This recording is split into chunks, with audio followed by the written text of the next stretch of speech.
Amako's family Kaizer Chief walk away with a single point after had fought 0-0 draw against AC Simba in Congo, a result that keeps them alive in Caf Champions League, but also raises big question about their attacking performance. Despite showing great discipline and at the back, Chief struggled to turn possession into real chances. So what exactly went wrong in this away match? Let's break down the key mistake that stopped Amakos from taking all 3 points on the road. Kaizer Chiefs come into this time determined to avoid defeat away from home, and they achieved exactly that. The goalless draw may look ordinary on paper, but it reflects a disciplined and tactical performance by South African side against a tough AC Simba team that dominated possession and home territory. AC Simba started the match aggressive, pushing them Chief deep into their own half. Chief defense, led by Given Masimango and Edison Dovi, stood firm against pressure. Facing Tuari made a key save midway through the half to Den Simba striker a near post effort. Chief struggled to maintain possession but showed organization and resilience without the ball. So a close range missing by Simba in 28 minutes argue by their best chance of the half, and Chief grew into the game after the hour mark with Mdudu Shabalala and Ashley Dupruz looking dangerous on the counter-attack, and Edison Castillo controlled the midfielder tempo better in the second half, breaking silence rhythm. AC Simba continued to press for a late winner but found no way past a well-coordinated Chief backline.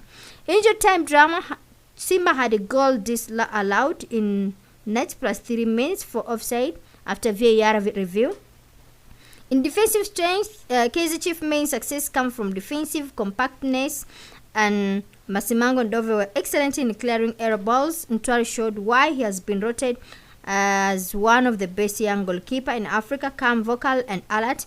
Fullback Reeve Frosler, Sifiso client balance, defense and overlapping support well. Castillo and Maboy worked tireless and naturalized Simba, creative midfielder. Chief lacked creativity in the final third but compensated with work rate and shape discipline.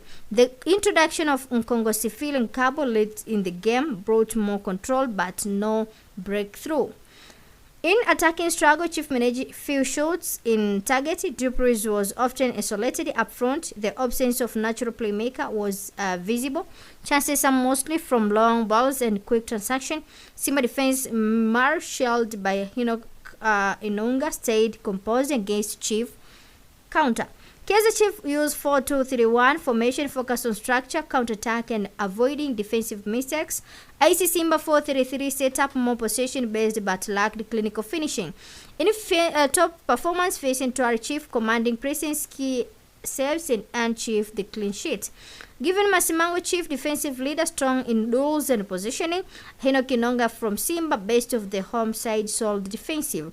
Khalil Bonesef and Cedric Kaizer will be pleased with the discipline and defensive organization but may worry about the lack of attacking sharpness. The result gives Chief a valuable away points and keeps them well positioned in their CAF Champions League group. So the match ended in Simba 0, Kaizer Chiefs 0, and a vital point, improved defensive confidence. Need more attacking, creative, and finishing. Man of the match facing Tuari, Kaizer, and Kaizer Chiefs. So what makes the Kaizer Chiefs to lose? What was the big mistake? Lack of sharpness in final third. Chief created very few clear chances. Ashley Dupruz was often isolated, receiving long balls with no support behind them. Dusha Balada and Maboy worked hard but didn't provide enough final passes and shot on target.